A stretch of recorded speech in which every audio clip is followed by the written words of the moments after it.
এভাবেই হেসে খেলে বেশ সময় কেটে যাচ্ছে। সময় তো আর কারোর জন্য অপেক্ষা করে না। আরাফ রায়ান চৌধুরীর শরীরটা বেশ খারাপ যাচ্ছে। ছেলে ছাড়া ওনার কেউ নেই, ছেলেটাও কাছে নেই। ওনার খুব ইচ্ছে করছে হৃদের কাছে ক্ষমা চেয়ে হৃদকে ফিরিয়ে আনতে, কিন্তু নিজের ইগোর কাছে হেরে যাচ্ছে বারংবার। না পারছে হৃদের কাছে ক্ষমা চেয়ে হৃদকে ফিরিয়ে আনতে, আর না পারছে হৃদকে ছাড়া থাকতে। উনি মিহিকে মেনে নিতে চাইছে কিন্তু পারছে না, কোথাও একটা গিয়ে আটকে যাচ্ছে। নিজের মনের সাথে অনেক লড়াই করেছেন কিন্তু কিছুতেই শান্তি পাচ্ছে না। উনি খুব ভালো করেই জানেন হৃদ ঠিক কতটা জেদি ও দরকার পড়লে সত্যি সত্যি ভিক্ষা করবে, তবে বাসায় ফিরবে না। কিন্তু এভাবে আর কতদিন? এইদিকে হৃদের অনেক দায়িত্ব বেড়েছে। হৃদ কাজ করতে করতে ভাবতে থাকে, রেস্টুরেন্টে কাজ করে মাসে যত টাকা বেতন পাই সেটা দিয়ে আপাতত ওর আর মিহির সংসারটা ভালোই চলছে। কিন্তু যখন মিহি বড় হবে, ওর পড়াশোনার খরচ, আবার হৃদেরও পড়াশোনার খরচ থাকবে, আবার মিহির চাহিদা বাড়বে, তখন এইটুকু টাকাতে কিভাবে কুলাবে? সব দিক ভেবে হৃদ একটা দীর্ঘশ্বাস ফেলে বলে, জানি না প্রিন্সেস, তোমার জন্য কতটা কি করতে পারবো, তবে আমি আমার বেস্টটা দিয়েই চেষ্টা করব তোমাকে একটা সুন্দর জীবন দেওয়ার, তোমাকে মানুষের মতো মানুষ করার, তোমার সব স্বপ্ন পূরণ করার। কিন্তু সব কিছুর বিনিময়ে তোমার থেকে একটা জিনিসই চাইবো, আমাকে কখনো ছেড়ে যেও না প্রিন্সেস। তুমি যেদিন আমাকে ছেড়ে চলে যাবে সেই দিনই তোমার পচালকের জীবনের শেষ দিন হবে। এসব কথা ভাবতে ভাবতেই হৃদ কাজ করাতে মনোযোগ দিল। মিহি স্কুলে গিয়েছে। আজকে ওদের স্কুলে একটা ছোটখাটো পিকনিক হলো। সেখানে সব ছাত্রছাত্রীর বাবা মা উপস্থিত ছিল। সবাই তো খুব খুশি, কিন্তু কেন জানি মিহির খুব কান্না পাচ্ছে। সবার মা বাবা চলে আসলো, কই মিহির মা বাবা তো এলো না। মিহি আকাশের দিকে তাকিয়ে মাকে নালিশ দিল, ও মা, এবার তো মিহির কাছে চলে এসো। দেখো পিকনিকে সবার মা এসেছে, মিহির মা কেন আসছে না? মিহির মা কি মিহির ওপরে এখনো লেগে আছে? মা, আমি তান ধরছি, আর কখনো তোমাকে খাওয়াবো না। তুমি মিহির কাছে চলে এসো, মিহির খুব কান্না পাচ্ছে মা। এই বলেই মিহি কান্না করতে থাকে। অভ্র এসে দেখে মিহি মাটিতে বসে কান্না করছে। অভ্রর কলিজা শুকিয়ে যায়। দৌড়ে এসে মিহির কাছে বসে ওকে বুকের মাঝে জড়িয়ে ধরে বলে, আমার টুইঙ্কেলের কি হয়েছে? আমার টুইঙ্কেল কাঁদছে কেন? মিহি হাত দিয়ে সবার বাবা মাকে দেখিয়ে দিয়ে বলল, দেখেছো অভ, ওদের সবার মা এসেছে। আমার মাকে তত করে আসতে বলছি, আমার মা আসছেই না। অভ্র চোখ ছলছল করে ওঠে। অজান্তেই অভ্র বলে উঠল, আমি তোমার মা, আর আমি তোমার বাবা টুইঙ্কেল। মিহি চোখ মুছে বলল, কিন্তু তুমি তো ছেলে, মেয়েরা তো মা হয়। অভ্র মিহি কপালে চুমু দিয়ে বলল, আচ্ছা বুঝলাম, তাহলে আমি তোমার বাবা। মা নেই তো কি হয়েছে, বাবা তো আছে। মিহি কি বাবাকে ভালোবাসে না, শুধু মাকেই ভালোবাসে? আজকে থেকে আমি তোমার মা বাবা। দেখেছো, আমি তো এসেছি, চোখের জল মুছো, আর কান্না করবে না। মিহি অভ্রকে জড়িয়ে ধরে। মিহি আজকে অনেক খুশি, ওর মা বাবা আছে। এদিকে মিহি স্কুল ছুটির পর হৃদ মিহির স্কুলের সামনে এসে দাঁড়ায়। হৃদ দেখে অভ্র একটা কর্নারে দাঁড়িয়ে আছে। হৃদ অভ্রর কাছে গেল। হৃদ অভ্রকে প্রশ্ন করলো, মিহি কই? অভ্র চোখের ইশারাতে দেখালো মিহি অন্য বাচ্চাদের সাথে খেলছে। হৃদ দাঁড়িয়ে থেকে মিহির খেলা দেখতে থাকে। হঠাৎ হৃদ দেখতে পাই মিহিকে একটা ছেলে চকলেট দেয়। ছেলেটার বয়স মিহির মতোই। মিহিও চকলেট পেয়ে খুশি। হুট করে হৃদের রাগ হতে লাগলো। হাতটা মুট করে নিল। অভ্র হৃদের দৃষ্টি অনুসরণ করে দেখার চেষ্টা করে আসলে কাহিনী কি। অভ্র হৃদের ঘাড়ে হাত দিয়ে বলল, আরে ভাই পিচ্চি পোলা, ওইটা এখনো বিছানায় হিসু করে, ওরে লইয়াও জেলাস হওয়া লাগে? তোর মিহি তোরই আছে। হৃদ অভ্রর দিকে তীক্ষ্ণ দৃষ্টিতে তাকিয়ে বলে, ও যেখানেই হিসু করুক সেটা আমার দেখার বিষয় না। তুই দেখছিস ও আমার প্রিন্সেসকে চকলেট দিল, ওই যদি আমার প্রিন্সেসকে হাত করে নেয় তখন? এই বলে হৃদ অভ্রকে কিছু বলার সুযোগ না দিয়ে মিহির কাছে গিয়ে মিহির হাতে থাকা চকলেটটা ওই বাচ্চাটাকে দিয়ে বলে, এরপর থেকে ওর ধারে কাছে আসলে তোমার টুনটুনি কেটে দিব, তোমার চকলেট তুমিই খাও। এই বলে হৃদ মিহিকে কোলে নিয়ে চলে যায়। ছেলেটা খুব ভয় পায়, ছুটে গিয়ে মাকে বলে, দেখো মা, ওই ভাইয়াটা আমাকে বলেছে আমার টুনটুনি কেটে দিবে। মহিলা ওনার ছেলেকে এটা ওটা বুঝে বুঝ দিল। রিত কাজ করে যে টাকা পায় তা দিয়ে কিছু টাকা সংসারের পেছনে খরচ করে আর কিছু টাকা সে প্রতি মাসে জমা করত। এই কয়েক মাসে বেশ অনেকগুলো টাকা জমা হয়েছে, তাই রিত ভাবলো ওই টাকাগুলো দিয়ে ঘর সাজানোর কিছু জিনিস কিনবে। বউ পিচি, তাই রিতকেই দেখে শুনে কিনতে হবে। বউ যদি বড় হতো তাহলে বউই সব দেখে শুনে কিনতো। বিকেলবেলা রিদ মিহিকে নিয়ে মার্কেটে নিয়ে গেল। রিদ একটা চুড়ির দোকানে ঢুকলো। অনেকদিন আগে মিহি এই চুড়ির দোকানে এসে একজোড়া রূপোর চুড়ি পছন্দ করেছিল, কিন্তু তখন রিদের কাছে টাকা ছিল না কিনে দেওয়ার মতো। তবে সেদিন রিদ চুড়িটা খুব ভালো করে দেখে গিয়েছিল। এখন যেহেতু টাকা হয়েছে তাই ভাবলো এখনই সে চুড়ি কিনে দেবে। রিদ দোকানদারকে জিজ্ঞেস করলো, রূপোর চুড়িগুলো দেখান তো। দোকানদার এক এক করে সব চুড়ি দেখাতে লাগলো। রিদ মিহিকে বলল, কোনটা নেবে প্রিন্সেস? মিহির একটাও পছন্দ হলো না। মিহি বলল, আমি সেদিনেরটাই নিব। কিন্তু বিপত্তি ঘটলো, কারণ সেদিনে সেই চুড়ি জোড়া ছিল না। দোকানদার বলল, ভাইয়া আপনি যে চুড়িটা চাচ্ছেন সেটা হয়তো সেল হয়ে গেছে, এখনকার মধ্যে একটাই পছন্দ করুন। মিহি বলল, না আমি ওইটাই নিব। দোকানদার বলল, আচ্ছা ভাইয়া আপনার কাছে কি চুড়িটার কোনো ছবি হবে? তাহলে সেই ডিজাইন অনুযায়ী আমরা আবার নিয়ে আসব। রিদ বলল, ছবি তো নেই, তবে আমি চুড়ির ছবি দিতে পারবো সেমভাবে, কিন্তু চুড়ি আনতে কতদিন সময় লাগবে? আচ্ছা ভাইয়া আপনি আগে ছবি দিন, আমরা আজকের মধ্যেই চেষ্টা করব আনার। রিদ মিহিকে একটা চেয়ারে বসিয়ে দিল এবং নিজে একটা চেয়ারে বসে পড়ল। দোকানদার রিদকে একটা পেন্সিল আর একটা খাতা দিল। রিদ খুব মনোযোগ সহকারে সেই রকম চুড়ির ডিজাইন আঁকিয়ে দিল। রিদের হাতের কাজ এতই নিখুঁত যে মনেই হচ্ছিল যেন রিয়েল চুড়ি। দোকানদার অবাক হয়ে যায় রিদের আর্ট দেখে। উনি বললেন, মাশাল্লাহ ভাই, আপনি তো এত সুন্দর স্কেচ আঁকতে পারেন। আচ্ছা একটু অপেক্ষা করুন, আমরা চুড়িটা আনাচ্ছি। রিদ বলল, আচ্ছা আপনি এনে রাখুন, আমি ততক্ষণে বাজার থেকে কিছু কেনাকাটা করি। আপনি আমার নাম্বারটা নিয়ে রাখুন। এই বলে রিদ মিহিকে নিয়ে চলে গেল। মিহির জন্য কিছু জামা কাপড় নিল আর অভ্রর জন্য কিছু টি শার্ট শার্ট নিল, একটা পারফিউম নিল। রিদ ভাবলো মিহির জন্য একটা শাড়ি নিবে। রিদ মিহিকে নিয়ে একটা শাড়ির দোকানে গেল। সেখানে থেকে একটা বাচ্চাদের শাড়ি পছন্দ করে মিহিকে কিনে দিল। শাড়ি পেয়ে মিহি অনেক খুশি। মিহি একটা শাড়ি রিদকে দেখিয়ে বলল, ওই শাড়িটা মিথ্যে আপুর জন্য নেই পচালোক। রিদ মিহির কথায় অবাক হয়ে গেল, কারণ রিদের মিষ্টির কথা মনে ছিল না। ওইটুকু বাচ্চা যে মিষ্টির কথা খেয়াল করেছে এটাই অনেক। রিদ মিহির কাছে বসে বলল, আচ্ছা আমার ছোট্ট পাখিটা এত ভালো কেন? মিহি হি হি করে হেসে উঠল। রিদ মিহির গালে একটা চুমু এঁকে দিল। রিদ মিষ্টির জন্য একটা শাড়ি নিল। এরপর শাড়ির দোকান থেকে বের হয়ে আসলো। মার্কেটে হঠাৎ একটা ঘড়ির দোকানের দিকে রিদের চোখ পড়ল। রিদ মিহিকে নিয়ে ঘড়ির দোকানটায় গেল। একটা ঘড়ি খুব পছন্দ হলো। আরাফরান চৌধুরী এরকম টাইপের ঘড়ি পরতে অনেক বেশি পছন্দ করে। রিদ কোনো কথা না ভেবেই বাবার জন্য ঘড়িটা কিনে নিল। ঘড়িটা হাতে নিয়েই রিদের হার্টবিট ফাস্ট হয়ে গেল। বাবার জন্য কেনা ঘড়িটা বাবাকে দিবে কিভাবে? জীবনের প্রথম ইনকামের টাকা দিয়ে বাবাকে কিছু গিফট করবে, এটা ভাবতেই তার হাত পা ঠান্ডা হয়ে আসছে। কিভাবে বাবাকে বোঝাবে যে রিদ ওনাকে অনেক ভালোবাসে? এসব ভাবতে ভাবতেই মিহিকে নিয়ে চুড়ির দোকানে গেল। চুড়ি নিয়ে ঘরের জন্য একটা ড্রেসিং টেবিল, পড়ার জন্য একটা চেয়ার টেবিল, কিছু থালা বাসন কিনলো। এরপর একটা ভ্যান ঠিক করলো। জিনিসপত্র ভ্যানে করে নিয়ে বাসায় চলে গেল। অভ্রকে কল দিয়ে বাড়িতে ডেকে নিল।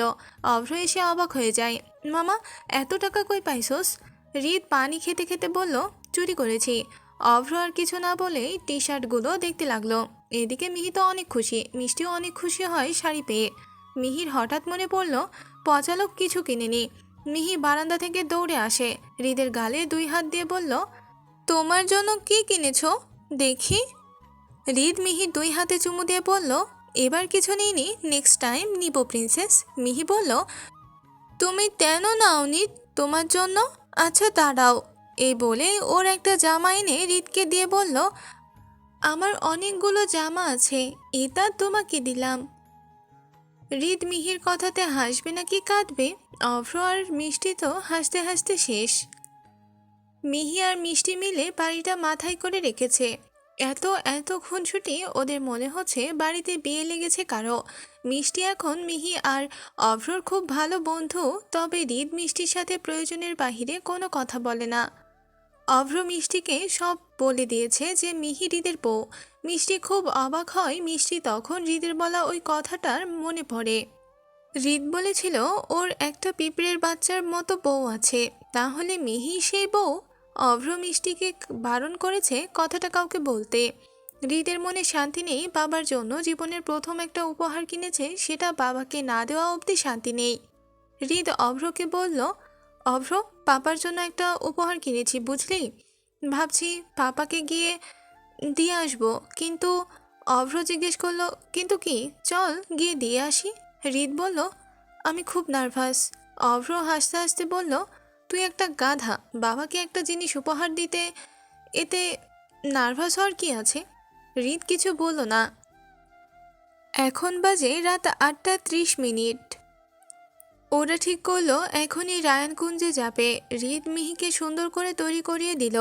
মিষ্টি হৃদের দিকে তাকিয়েছিল। হৃদ মিষ্টির উদ্দেশ্যে বলল, আপনি যাবেন আমাদের সাথে? মিষ্টি যাওয়ার ইচ্ছা আছে, কিন্তু ওই একটা মেয়ে হয়ে দুটো ছেলের সাথে এই রাতের বেলা বের হবে, বিষয়টা কেমন দেখায়। মিষ্টির বাবা যেতে দেবে না হয়তো। মিষ্টিকে চুপ থাকতে দেখে হৃদ বলল, আমি কি আঙ্কেলকে বলবো? মিষ্টি মাথা নাড়িয়ে হ্যাঁ বলল। হৃদ চলে গেল রামপ্রসাদ বাবুর ঘরের দিকে। হৃদ গিয়ে দরজায় নক করলো। রামপ্রসাদ বাবু টিভি দেখছিলেন। হৃদের গলার আওয়াজ পেয়ে উনি উঠে দাঁড়ালেন। বাবা, ঘরে এসো। কোনো দরকার বাবা?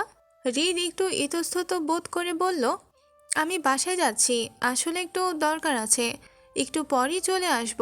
আমরা কি মিষ্টিকে নিয়ে যাব? রামপ্রসাদ বাবু কোনো কথা ছাড়াই রাজি হয়ে যায়। তিনি বললেন, বাবা, আমি তোমাকে চোখ বন্ধ করে বিশ্বাস করি, নিয়ে যাও, তবে তাড়াতাড়ি এসো, ওর মা চিন্তা করবে। হৃদ সম্মতি পেয়ে চলে যায়। ওরা রায়ানকুঞ্জের উদ্দেশ্যে বেরিয়ে পড়ল। রায়ানকুঞ্জের সামনে দাঁড়াতেই মিষ্টি অবাক হয়ে গেল। হৃদের এত বিশাল বড় বাড়ি, এত বড় বাড়ি থাকতে হৃদ মিষ্টিদের ওই ছোট্ট বাড়িতে ভাড়া থাকে, ভাবতেই মিষ্টি অবাক হচ্ছে। একটা ছেলে কতটা নিঃস্বার্থভাবে ভালোবাসলে এমনটা করে। হৃদকে দেখে বাড়ির দারোয়ান গেটটা খুলে দিল। দারোয়ান হৃদকে একটা সালাম দিল। হৃদ সালামের উত্তর দিয়ে ভেতরে প্রবেশ করলো। হৃদ গিয়ে বাড়ির কলিং বেল প্লেস করতেই আরাফ রায়হান চৌধুরী গেট খুলে দিলেন। উনি পুরোই অবাক হয়ে যায় হৃদকে এই সময় দেখে। উনি সবাইকে বলেন, ভেতরে এসো সবাই। মিহি গুটি গুটি পায়ে বাড়ির ভেতরে ঢুকে পড়ল। হেঁটে হেঁটে পুরো বাড়ি পর্যবেক্ষণ করতে থাকে। এদিকে মিষ্টির চোখ ও কপালে। ও বাড়ির বাহিরের যতটা সুন্দর, বাড়ির ভেতরে তার থেকেও বেশি সুন্দর চোখ জুড়িয়ে যাচ্ছে। এইখানে আসতে না পারলে হয়তো কখনোই জানতে পারতো না হৃদের বাবা এত বড় লোক। তবে হ্যাঁ, মিষ্টি হৃদের চালচলন কথাবার্তা দেখে বুঝতে পেরেছিল ও হয়তো ভালো ফ্যামিলির ছেলে। ওরা সোফায় গিয়ে বসলো। আরাফ রায়হান চৌধুরী বললেন, চা নাকি কফি? অভ্র বলল, চা খাবো, কফি ভালো লাগে না। আরাফ রায়হান চৌধুরী ওদের বাড়ির হেল্পিং হ্যান্ড দিয়ে চা বানাতে বলে চলে এলো। এইদিকে হৃদ ঘড়ির বক্স বের করলো। পাপা, এটা তোমার জন্য। এটা আমার রোজগারের টাকায় কেনা, আমার সামর্থ্য অনুযায়ী কিনেছি, দেখো তো পছন্দ হয় কিনা। আরাফ রায়হান চৌধুরী অনেক বেশি খুশি হয়। উনি বক্সটা হাতে নেয়। আমি অনেক খুশি বাবা, অনেক খুশি। আমার জীবনের সেরা উপহার এটা, বিশ্বাস করো। তুমি শুধু আমার কাছে ফিরে এসো বাবা, প্লিজ। হৃদ কিছু না বলেই হাসলো। মিহিকে দেখে আরাফ রায়হান চৌধুরী অন্যমনস্ক হয়ে বলে ফেলল, ওকে চেনো না, জানো না, না জানি কোথায় থেকে পেয়েছো, কই থেকে তুলে এনেছো তুমিই জানো। দেখো বাবা, বোঝার চেষ্টা করো, সোসাইটিতে আমাদের একটা সম্মান আছে। ওর জন্য তুমি আমার থেকে এত দূরে বাবা। এই বিষয়গুলো আমাকে খুব কষ্ট দিচ্ছে। হুট করে হৃদের মাথাটা গরম হয়ে গেল। হৃদ দাঁড়িয়ে গিয়ে বলল, সোসাইটি মাই ফুট। ও যদি অজাত হয় হোক, তবুও ও আমার বউ। ওর এখন একটাই পরিচয়, ও হৃদ রায়হান চৌধুরীর বউ। আই রিপিট, হৃদ রায়হান চৌধুরীর বউ। ও আছে বলেই আপনার ছেলে আছে। ও হৃদের পুরো পৃথিবী, শুনেছেন আপনি? ওর হৃদের অস্তিত্ব। আমি ওকে নিয়ে থাকবো। আরাফ রায়হান চৌধুরীও উঠে দাঁড়িয়ে বলে, হৃদ বাবা শোনো, রাগ করো না, আমি সেটা মিন করিনি। হৃদ কিছু বলার সুযোগ না দিয়ে মিহিকে নিয়ে বেরিয়ে গেল। পেছন পেছন অভ্র আর মিষ্টিও গেল। আরাফ রায়হান চৌধুরীর চোখ ছলছল করছে। আমি আবার আমার ছেলেকে হারিয়ে ফেললাম। বাহিরে এসে হৃদ জোরে জোরে শ্বাস নিতে থাকে। মিহিকে খুব শক্ত করে জড়িয়ে ধরে। মিহির থুতনিতে নাক ঘষতে ঘষতে বলল, প্রিন্সেস, আমি তোমাকে মৃত্যুর আগ পর্যন্ত ছাড়বো না। তুমি শুধু আমার হয়ে থেকো, পুরো দুনিয়া আমি একাই সামলে নেব। বাসায় আসার পরও হৃদের মাথা ঠান্ডা হচ্ছে না। মিহিকে কোল থেকে নামিয়ে বিছানায় গিয়ে বসে জোরে জোরে শ্বাস নিতে থাকে। অভ্র হৃদের পাশে বসে। দেখ হৃদ, মাথা ঠান্ডা কর, এত রাগ করতে নেই। হৃদ অভ্রর কথার উত্তর দিল না। যখন ও প্রচণ্ড রেগে থাকে তখন কারোর সাথে তেমন কথা বলে না, কারণ রাগের মাথায় মুখ থেকে যা তা বেরিয়ে যায়। মিহি কান্না করতে লাগলো। মিহিকে কান্না করতে দেখে হৃদের হুঁশ আসে। তাড়াহুড়ো করে মিহির কাছে যায়। কি হয়েছে প্রিন্সেস, কোথায় ব্যথা পেয়েছো দেখি? মিহি বলল, ব্যথা পাইনি। তুমি লেগে আছো কেন? তুমি লেগে থাকলে মিহির খুব কান্না পাই। মিহির কথায় হৃদের সব রাগ হাওয়া হয়ে গেছে। হৃদ গলায় চুমু দিয়ে বলল, আর রেগে যাব না, প্রমিস। মিহি এবার চোখ মুছল। রাতের বেলা অভ্র চলে গেল। মিহি একা একা চুরি পুতুল খেলনা পাতিল খেলছে। হুট করে মিহি দৌড়ে গিয়ে হৃদেরকে কিনে দেওয়া শাড়ি বের করে আনলো। হৃদ বসে থেকে মিহির কাণ্ড দেখছে। মিহি একা একা শাড়ি পরতে থাকে। কোনো রকম গায়ে পেঁচিয়ে হৃদের সামনে এসে দাঁড়ায়। হৃদ মিহিকে ভ্রু কুঁচকে বলল, কি হয়েছে আমার টেডি বিয়ারের? শাড়িটা পরিয়ে দাও তো। এত রাতে শাড়ি পরার ভূত চাপলো? কালকে পরিয়ে দেব, যাও এখন ঘুমাও। মিহি হৃদের দিকে তাকিয়ে চিৎকার দিয়ে কান্না করতে যাবে, এমন সময় হৃদ মিহির হাত থেকে শাড়ি নিয়ে বলল, আচ্ছা আচ্ছা পরিয়ে দিচ্ছি, আমার ভুল হয়ে গেছে, সরি, কেঁদো না সোনা বাচ্চা। হৃদ মিহিকে শাড়ি পরিয়ে দিতে দিতে, আমি শুধু চেয়েছি তোমায় গানের রিলিক্স অনুযায়ী শীষ বাজাতে লাগলো। মিহি হৃদকে শীষ বাজাতে দেখে বলল, তুমি কিভাবে ফু দিয়ে গান বলছো? আমাকেও শেখাও। হৃদ মিহিকে বলল, শিখাবো প্রিন্সেস, সব শেখাবো। তোমাকে আমি অলরাউন্ডার বানাবো। আর একটু বড় হও, তোমাকে সব শিখতে হবে। Boxing, martial art, karate, fighting, singing, drawing, dancing, সব কিছুর স্কিল তোমার মধ্যে থাকবে, কারণ তুমি হৃদের বউ। আর হৃদের বউকে অলরাউন্ডার হতেই হবে, তাই না প্রিন্সেস? মিহি কিছুই বুঝলো না, তবুও হৃদের কথায় হ্যাঁ বলল। পরের দিন সকালে প্রতিদিনের মতো অভ্র সকাল সকাল চলে এসেছে। হৃদ অভ্রকে দেখে বলল, শকুন শালা, প্রতিদিন ভোরবেলা চলে আসিস কেন রে? অভ্র হৃদকে পাত্তা না দিয়ে মিহির কাছে চলে যায়। মিহি ঘুমিয়েছিল। অভ্রর আওয়াজ শুনে ঘুম থেকে উঠে পড়ে। 3 বছর পর এভাবেই কেটে গেল আরও 3টা বছর। মিহির এখন 8 বছর আর হৃদের 22 বছর। মিহি এখন তৃতীয় শ্রেণীর ছাত্রী। পড়াশোনায় বেশ ভালো। পড়ার আগ্রহ হৃদে থেকে পেয়েছে, কারণ হৃদ প্রতিনিয়ত মিহিকে একটা জিনিস বুঝিয়ে এসেছে যে ওকে ভালো করে পড়াশোনা করতে হবে, অনেক বড় হতে হবে, হৃদের জন্য বড় হতে হবে। হৃদ কাজ থেকে এসে মিহিকে অনেকক্ষণ পড়ায়, কিন্তু রেস্টুরেন্ট থেকে যে টাকাটা পেত সেই টাকা দিয়ে বেশ অভাবেই সংসার চালিয়েছে। এমনও দিন হৃদ না টানা 2 দিন না খেয়েছিল, কিন্তু মিহিকে কখনো খাওয়া পড়ার কষ্ট দেয়নি। নিজে না খেয়ে হলেও মিহিকে পুষ্টিকর খাবার খাওয়ানোর চেষ্টা করে। অভাব কী জিনিস সেটা কখনো মিহি বুঝতেই পারেনি। তবেরই ধারে হারে টের পেয়েছে অভাব হলে মানুষের কেমন দিন যায়। তবেরই হাল ছাড়েনি। রেস্টুরেন্টের পাশাপাশি অনলাইনেও একটা জব করা শুরু করেছে। যদিও হৃদের বাবা অনেক উপায়ে হৃদকে টাকা দিয়ে সাহায্য করার চেষ্টা করেছে, কিন্তু হৃদ কোনোভাবেই নেয়নি। ওর কথা, ওর যতটুকু সামর্থ্য তা দিয়ে বউকে বড় করবে। তবে এখন টাকার খুব একটা অভাব নেই, ভালোভাবেই দিন যাচ্ছে। মিহি এখন স্কুল করে, এরপর গানের ক্লাস করে। আবার অবসর সময়ে হৃদ ওকে গান প্র্যাকটিস করায়, ড্রয়িং শেখায়। মিহির গানের গলাও খুব সুন্দর। আবার এইটুকু বয়সে ভালো ড্রয়িংও করতে পারে, একটু একটু নাচও করতে পারে। তবে হৃদ বলেছে নাচ শুধু ওর সামনেই যেন করে, অন্য কারোর সামনে নাচলে পা ভেঙে দিবে। মিহি আর একটু বড় হলে বক্সিং, মার্শাল আর্ট, ক্যারাটে শিখাবে। হৃদ চায় মিহি যেন সব দিকেই দক্ষ থাকে ছোট থেকেই। ট্রেনিং দিলে ভবিষ্যতে নিজের রক্ষা নিজেই করতে পারবে। হৃদ মিহিকে ছোট থেকে শিখিয়ে এসেছে যেন কোনো ছেলের সাথে কথা না বলে, কারণ সে হৃদের বউ আর বরের কথা শুনতে হয়। মিহিও হৃদের সব কথা মেনে চলে, হৃদ যা বলে তাই শোনে। মিহি এখন একাই বিছানায় ঘুমায় আর হৃদ মেঝেতে চাদর পেতে ঘুমায়, কারণ হৃদ চায় মিহিকে পুরোপুরি বউয়ের স্বীকৃতি দিয়ে তবেই ওর কাছে ঘুমাবে। এই 3 বছরে হৃদ অনেক কিছু স্যাক্রিফাইস করেছে, এখনও করেই চলেছে। সব দিক সামলে যাচ্ছে একইভাবে। মিহি এখন দেখতে আরও সুন্দর হয়ে গেছে। চেহারার মধ্যে সব থেকে আকর্ষণীয় লাগে ওর লম্বা চুল আর নীল চোখ জোড়া। হৃদ যতবার চোখের দিকে তাকায় ততবার নেশায় পড়ে যায়। মিহি এখন শুদ্ধভাবে কথা বলতে পারে। হৃদ মাঝে মাঝে অবাক হয়, সেদিনের তো ওই বাচ্চাটাকে গ্রাম থেকে নিয়ে এসেছিল। দেখতে দেখতে কেমন করে যেন 3টে বছর জীবন থেকে চলে গেল। এই 3 বছরে অনেক কিছু বদলে গেছে। অভ্র আর মিষ্টি জমিয়ে প্রেম করছে। অভ্র আর মিষ্টি মিহিকে জীবন দিয়ে ভালোবাসে। মিহি কোনো কিছুতেই কমতি রাখে না। অভ্র সবসময় বাবার মতো মিহিকে সামলায়।